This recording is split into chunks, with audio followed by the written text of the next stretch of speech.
हाय, मैं रवि के बिंदास बोल में आपका स्वागत है। हमारे साथ मौजूद हैं आनंद रावत जी। इनका परिचय फिलहाल ये है कि हरीश रावत जी के सुपुत्र हैं। क्या वास्तव में यही परिचय है? ये परिचय अपना भी बनाने वाले हैं। रावत जी प्रणाम पहले तो आपको। धन्यवाद सर, क्या वास्तव में आपका परिचय यही है कि हरीश रावत जी के सुपुत्र हैं या आपकी अपनी कोई पहचान भी है?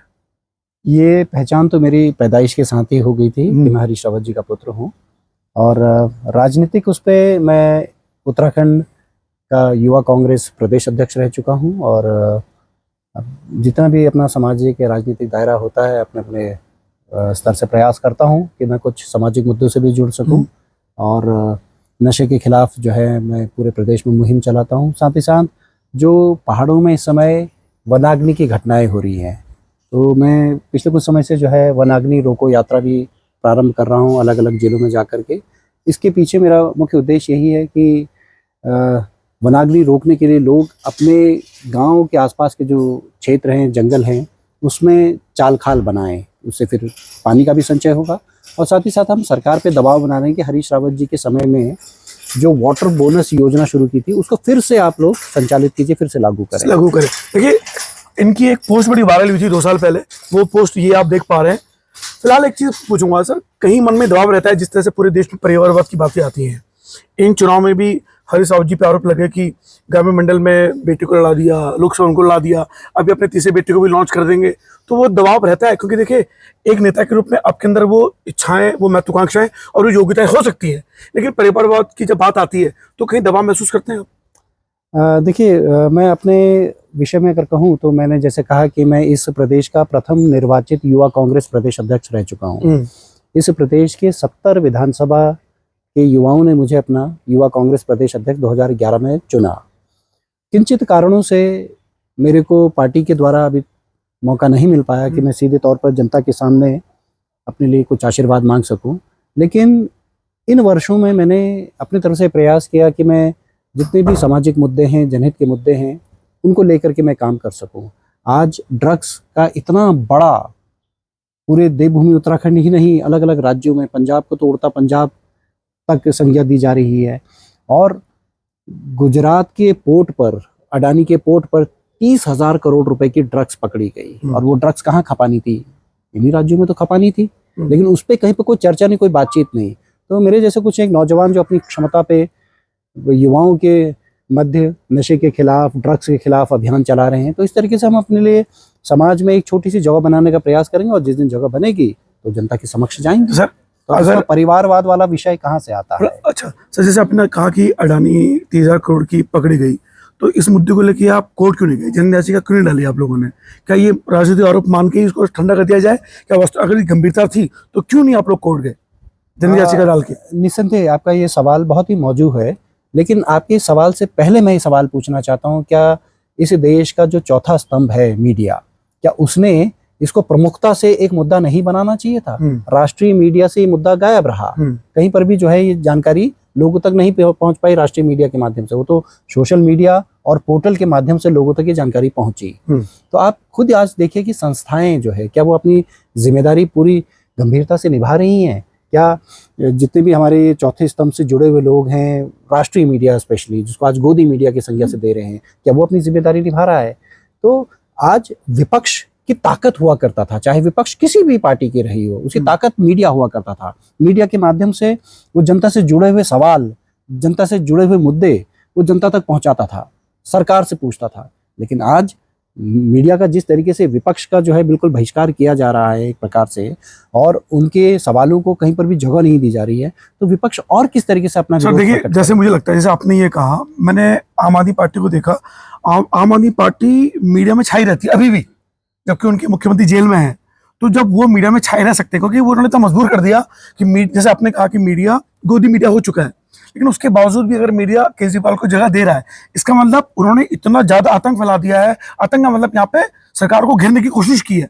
तो वो इच्छा शक्ति कांग्रेस में क्यों नहीं है कि वो मजबूर कर दे मीडिया को कि कुछ खबरें तो लेके आए? आपका सवाल बिल्कुल सही है, लेकिन आम आदमी पार्टी जो दिल्ली बेस्ड जो पार्टी है, क्योंकि देश की राजधानी है और सभी मीडिया हाउसेस वहीं पर ही हैं, लेकिन उत्तराखंड जो एकदम पर्वतीय राज्य है और एकदम कोने में पड़ जाता है, तो हम सारे मुद्दों को लेकर के दिल्ली में धरना प्रदर्शन करें, फिर वहाँ पे राष्ट्रीय मीडिया हमको तवज्जो दे, ये हमारे लिए संसाधन के मद्देनजर जो है संभव नहीं है। हम अपने राज्य में ही जो है इन सवालों को उठा सकते हैं और इस पर हम मीडिया से निवेदन करते हैं कि आप लोग जनता के हित में जो है हमारे जो सवाल हैं सत्ता से उसको मैं उठाने में आपकी इस मदद बात से कीजिए। बिल्कुल सहमत हूँ, क्योंकि आम आदमी पार्टी दिल्ली में केंद्रित है, वो सारा मीडिया वही मौजूद है, तो उनको जगह मिल जाती है। बिल्कुल सहमत। सर अभी बताइए, बिजली कटौती यहाँ पे हो रही है, धरना प्रदर्शन कुछ कर ही नहीं रहे आप लोग।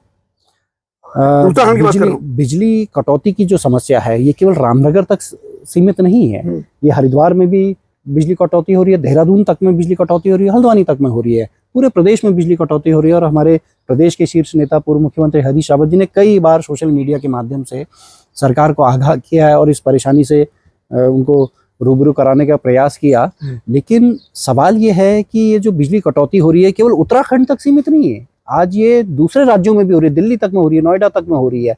अब सवाल ये उठता है कि ये बिजली कटौती इसलिए हो रही है कि हम बिजली की खपत बढ़ गई है, ये तो है ही, इस बार गर्मी जो है बहुत ज्यादा बढ़ी है। लेकिन एक जो कहीं ना कहीं एक षड्यंत्र दिख रहा है कि 7-8 महीने पहले भारतीय जनता पार्टी की सरकार, प्रधानमंत्री जी एक योजना लेकर के आए, सौर ऊर्जा योजना के तहत उन्होंने लोगों से अपील की कि आप लोग सौर ऊर्जा को अपनाइए करके। लेकिन हमारा ये सवाल है कि 10 साल सत्ता में रहते हुए उनको हो गए थे, तो 2014 में भी तो ये लोगों को जो है उनके बीच में योजना ला सकते थे। लेकिन ये योजना कब लाई गई? जब अडानी जी की अडानी ग्रीन एनर्जी जब स्थापित हो गई, जब उनके माध्यम से जो है अब सोलर पैनल लगेंगे। अच्छा, मतलब अभी कहना चाह रहे हैं कि कहीं सरकार की साजिश है इसके पीछे, ये समझ रहे हैं आप? और आप देखिए कि जो बिजली कटौती भी हो रही है, ठीक है, उत्तराखंड के विषय में हम समझ सकते हैं कि हमारे पास थोड़ा सा बिजली के संसाधन कम, लेकिन दिल्ली जैसा जो हमारी राजधानी क्षेत्र है, नोएडा जैसा जो एनसीआर क्षेत्र है, गाजियाबाद, ये जब विकसित जो ये क्षेत्र हैं, यहाँ तक बिजली कटौती हुई है। तो कहीं ना कहीं ये लग रहा है कि प्रधानमंत्री सौर ऊर्जा योजना को जो है सफल बनाने के लिए ये बिजली कटौती की गई है, ताकि लोग जो है जो अडानी ग्रीन एनर्जी के जो सोलर पैनल है उसको लगाएं। और आप देखिए कि अडानी ग्रीन एनर्जी के जो सोलर पैनल है वो 2-2 लाख रुपए के लगेंगे, जबकि बिजली मीटर हम लोगों ने 10,000 5,000 रुपए में लेकर के बिजली मीटर लगाए हैं। तो अब कहाँ 15,000 रुपए और कहाँ 1.5 लाख रुपए मिनिमम, अगर कोई 2 किलोवाट भी लगा। अच्छा, मतलब आप ये कहना चाह रहे हैं कि अडानी को परोक्ष रूप से फायदा देने के लिए ये बिजली कटौती की जा रही है, ये आरोप है आपका? ये आरोप नहीं है, ये दिख रहा है। इस देश की प्रबुद्ध जनता को जो समझने की जरूरत है। आज अडानी ग्रीन एनर्जी के जो शेयर हैं वो 8-10 रुपए के हैं और यूट्यूब और सोशल मीडिया में चल रहा है। कई जो वित्त विशेषज्ञ हैं वो ये कह रहे हैं कि आप अडानी ग्रीन एनर्जी के शेयर खरीदो और 5 साल में ही आप करोड़पति बन जाएंगे। वो इसलिए इस आधार पे कह रहे हैं। आप अपने परोक्ष रूप से सलाह भी दे दी जो शेयर मार्केट से नहीं जुड़े हुए हैं, वो अडानी के शेयर खरीद दें और 5 साल बाद आप भी देखिए, मैं पढ़ा लिखा जागरूक सामाजिक कार्यकर्ता हूँ जी, और मैं चीजों को जब देख रहा हूं तो मेरा दायित्व बनता है कि मैं जनता के सामने सवाल खड़ा करूं, कहीं ऐसा तो नहीं हो रहा और दिख रहा है होते हुए। देखिए राहुल जी, मैं ये मान सकता हूँ कि जो जहां पर बीजेपी की राज्य में भी सरकार है, केंद्र में भी है, तो वहां तो ये गठजोड़ काम कर जाएगा। लेकिन दिल्ली जैसे इलाके में वहां तो अरविंद केजरीवाल की सरकार है, ऊर्जा मंत्रालय उन्हीं के पास में है, जो दिल्ली में बिजली आती है।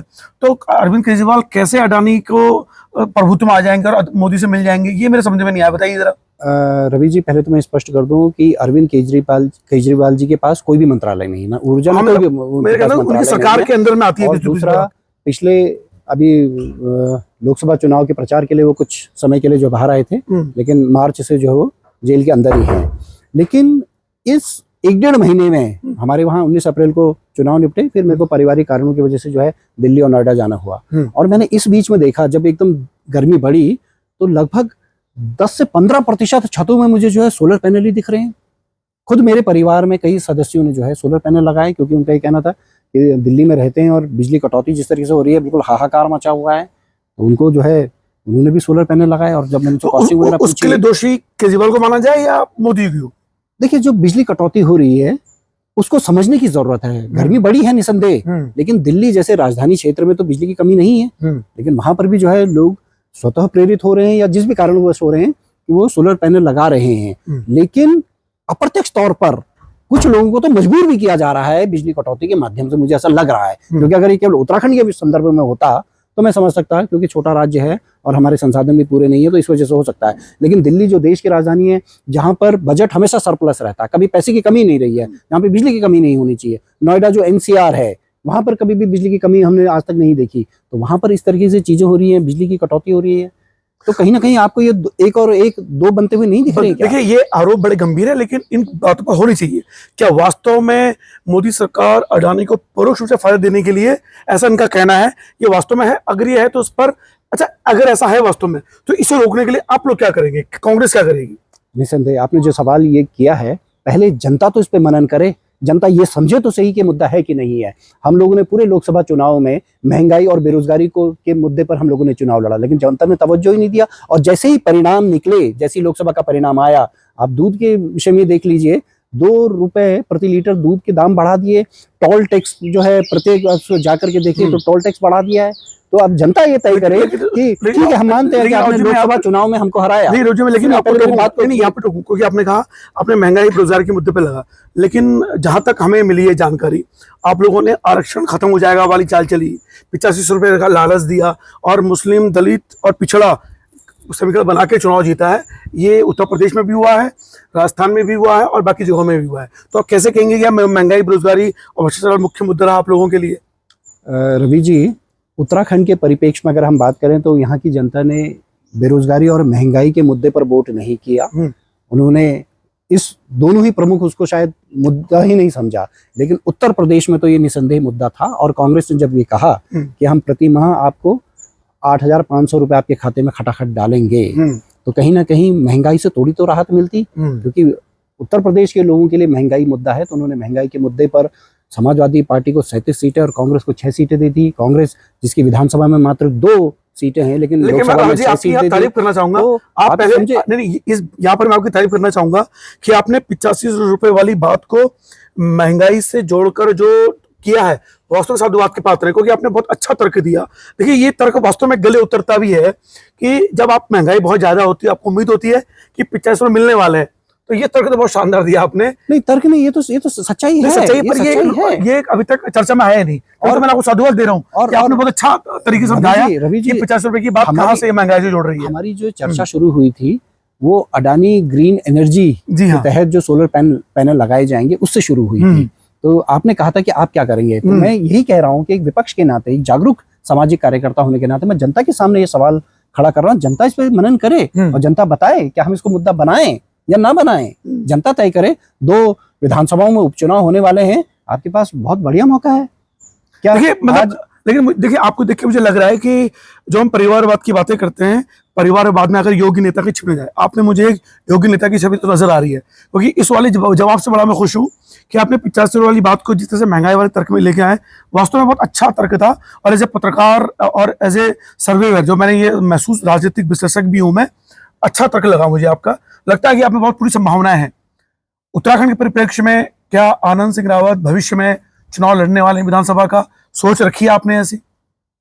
रवि जी, इस प्रश्न को जो है अगर आप थोड़ा सा और खोलें और साथ में ये भी जोड़ें, क्या आने वाले समय में आनंद रावत उत्तराखंड में अपनी कोई भूमिका देखता है? क्या उत्तराखंड के जो ज्वलंत मुद्दे हैं, चाहे वो वनाग्नि हो या पहाड़ों में जो निरंतर जल स्रोत सूखते जा रहे हैं, पहाड़ों में क्या अब तो मैदानी क्षेत्रों में भी होने लग गया, मानव वन्य संघर्ष बढ़ता जा रहा है, इन ज्वलंत मुद्दे, और मैं दावे के साथ कह रहा हूं कि इन 3 मुद्दों पर आज राज्य सरकार भी बौनी साबित हो गई है। मैं दावे के साथ कह रहा हूं कि केंद्र सरकार भी इस पर आने वाले समय में कुछ नहीं कर पाएगी।